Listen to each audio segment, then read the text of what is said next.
আসসালামু আলাইকুম। এখন আমরা গ্রিডের সাহায্যে প্রকৃত ভগ্নাংশের গুণ শিখব। তো আমরা 3/5 আর 1/4 দুইটি প্রকৃত ভগ্নাংশ নিয়েছি। এই দুইটি প্রকৃত ভগ্নাংশের এখন আমরা গুণ দেখব। তো আমরা এর পূর্ববর্তী ভিডিওতে বলছিলাম যে এই রেখাটাকে বলা হয় শয়ন রেখা বা আনুভূমিক রেখা, আর এই রেখাটাকে বলা হয় উলম্ব রেখা বা লম্ব রেখা। ঠিক আছে? আচ্ছা, তাহলে আমরা এখন 3/5কে গ্রিডের সাহায্যে প্রকাশ করব। হ্যাঁ, এখানে দেখো, প্রথমটা যদি আমরা আনুভূমিক বরাবর নয়, তাহলে দ্বিতীয়টা গ্রিড নিব উলম্ব বরাবর। তাহলে প্রথমটা আমরা আনুভূমিক বরাবর নিচ্ছি। তাহলে 5-5-এর মধ্যে আমাদের গ্রিড রং করতে হবে 3টা। এটা আমাদের 5-এর মধ্যে 3। ওকে, আচ্ছা, এরপর আমরা কি করব? গ্রিড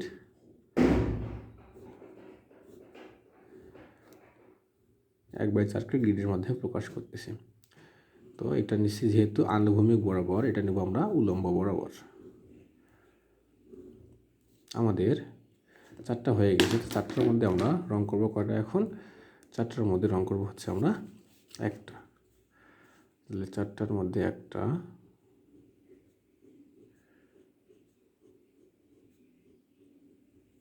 ওকে, এখন এই ভগ্নাংশটা হচ্ছে আমাদের 3/5, এই ভগ্নাংশটা হচ্ছে আমাদের 1/4। এখন এই 3/5-এর যে আমাদের গ্রিডটা আছে, এই গ্রিডের ওপর আমরা 1/4 যে গ্রিডটা, সেই গ্রিডটা স্থাপন করব। তো শুরুতেই আমরা 3/5 যে গ্রিডটা আছে, সেই গ্রিডটা স্থাপন লিখবো আমরা, চেষ্টা করব অঙ্কন করার।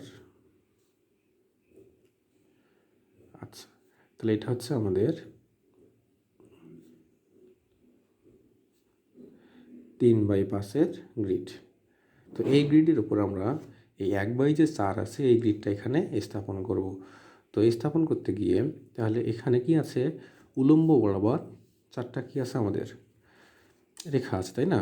তাহলে উলম্ব বরাবর 4টা আমরা এখানে ঘর দিয়ে দেব।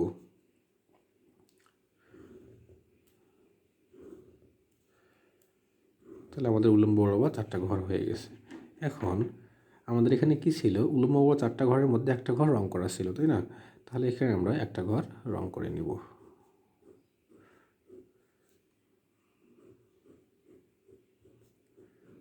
তাহলে আমরা দেখতে পাচ্ছি এই যে 3টা ঘর, এই ঘর, এই ঘর এবং এই ঘর, এই 3টে ঘর আমাদের হচ্ছে, দেখো, কমন ঘর। এটা 3/5-এর মধ্যেও আছে আর 1/4-এর মধ্যেও আছে। তাহলে এই যে 3টা যে কমন ঘর আছে, মোট কয়টা ঘরের মধ্যে? 1, 2, 3, 4, 5, 6, 7, 8, 9, 10, 11, 12, 13, 14, 15, 16, 17, 18, 19, 20।